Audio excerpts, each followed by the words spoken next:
بسم اللہ الرحمن الرحیم۔ آج ہمارا جو ہے وہ چھٹا سبق ہے۔ کتنا؟ چھٹا۔ سب سے پہلے عقیدہ۔ عقیدہ کیا ہے؟ توحید باری تعالی۔ توحید کس کو کہتے ہیں؟ ایک ہونے کو۔ کس کو؟ ایک ہو۔ اللہ تعالیٰ اپنی ذات میں، اپنی صفات میں اکیلا ہے۔ اللہ کی ذات وجود جسم تو دو اللہ نہیں، صرف ایک۔ صفات، اللہ کی جو صفتیں ہیں ویسی کسی اور کی صفت نہیں ہے۔ ٹھیک ہے؟ اللہ اپنی ذات میں بھی اکیلا ہے، اپنی صفات میں بھی اکیلا ہے۔ اللہ کسی کا باپ نہیں ہے اور اللہ کی ذات کسی کا بیٹا نہیں ہے۔ لم یلد ولم یولد، نہ اللہ کسی سے پیدا ہوا ہے نہ کوئی اللہ سے پیدا ہوا، وہ اکیلا ہے۔ اس ساری کائنات کا ذرہ ذرہ کہتے ہیں چھوٹی بریک کسی چیز کو، ذرہ وہ اللہ کا محتاج ہے، اور اللہ کسی کا محتاج کتنا مرضی بڑا بادشاہ ہو، کتنا مرضی بڑا اللہ کا ولی ہو، کتنا بڑا کوئی عالم ہو، مفسر ہو، محدث ہو، چاہے نبی کی ذات ہو، سب اللہ کے محتاج ہیں۔ اللہ کسی کا محتاج نہیں۔ محتاج سمجھتے ہو؟ ضرورت مند۔ جیسے مجھے کوئی ضرورت ہے کہ میں کہتا ہوں کہ بھائی اسحاق سے میں نے پیسے لینے ہیں، ٹھیک ہے، تو مجھے ضرورت ہے پیسے لینے کی، میں محتاج ہوں اسحاق کا، ٹھیک ہے۔ مجھے بھوک لگی ہے، میں کہتا ہوں نسیم سے میں نے روٹی کھانی ہے، ٹھیک ہے، اب میں ضرورت مند ہوں، میں محتاج ہوں، لیکن اللہ کسی کا محتاج نہیں ہے۔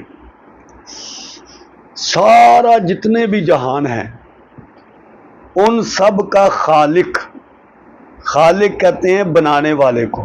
کس کو؟ وہ بنانے والا کون ہے؟ اللہ۔ اور سارے جہانوں کا مالک کس کو کہتے ہیں؟ جو کسی چیز کا اختیار رکھنے والا مالک ہو، کہ یہ مارکر ہے جی، اس کا مالک کون ہے جی؟ یہ کیا نام ہے اس کا؟ حسن معاویہ کہتا ہے جی میں اس کا مالک ہوں، ٹھیک ہے۔ اس کتاب کا کون مالک ہے جی؟ میں مالک ہوں، ٹھیک ہے۔ تو بنانے والا بھی اللہ اور اس کا مالک بھی اللہ، اس کو کہتے ہیں توحید۔ کیا کہتے ہیں؟ توحید، کہ اللہ کی ذات اکیلی ذات ہے، اللہ کی ذات میں، اللہ کی صفات میں کوئی بھی شریک نہیں۔ دوسری بات، ایک حدیث، حضور نبی کریم صلی اللہ علیہ وآلہ وسلم نے فرمایا کہ اللہ کے 99 نام ہیں۔ کتنے؟ 99، جس کو کہتے ہیں 99 نام ہیں۔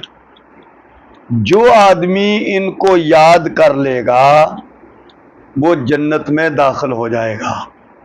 اللہ کے کتنے نام ہیں؟ 99۔ جو آدمی ان کو یاد کر لے گا وہ کیا ہوگا؟ جنت میں داخل ہو جائے گا۔ یہ حدیث کی کتاب ہے سنن ترمذی، صفحہ نمبر 190، دوسری جلد میں یہ حدیث موجود۔ تو اللہ کے 99 نام وہ قرآن شریف کے سائڈ میں لکھے ہوتے ہیں نا، الملک القدوس السلام المؤمن المہیمن، یہ سارے اللہ کے نام ہیں۔ اگر کسی کو توفیق ہو تو ان ناموں کو یاد کر لینا چاہیے۔ ان کو یاد کرنے والا جنت میں ضرور داخل ہوگا۔ اب ایک مسئلہ بھی ہم یاد کر لیں۔ مسئلہ کیا ہے کہ جب آپ وضو کرنے لگتے ہو، وضو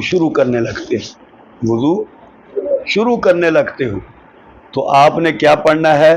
بسم اللہ الرحمن الرحیم، یہ آپ نے یاد رکھنا ہے۔ وضو شروع کرنے سے پہلے کیا پڑھنا ہے؟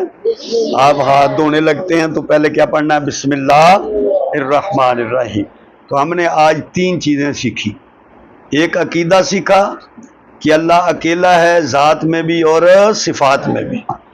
دوسری حدیث نبی کریم علیہ السلام کی کہ جو اللہ کے 99 ناموں کو یاد کرے گا وہ جنت میں داخل ہو جائے گا. اور ایک مسئلہ سیکھا، وہ مسئلہ یہ ہے کہ وضو شروع کرنے سے پہلے کیا پڑھنا ہے؟ بسم اللہ الرحمن الرحیم. تو آج ہمارا یہ 6واں سبق مکمل ہو گیا ہے.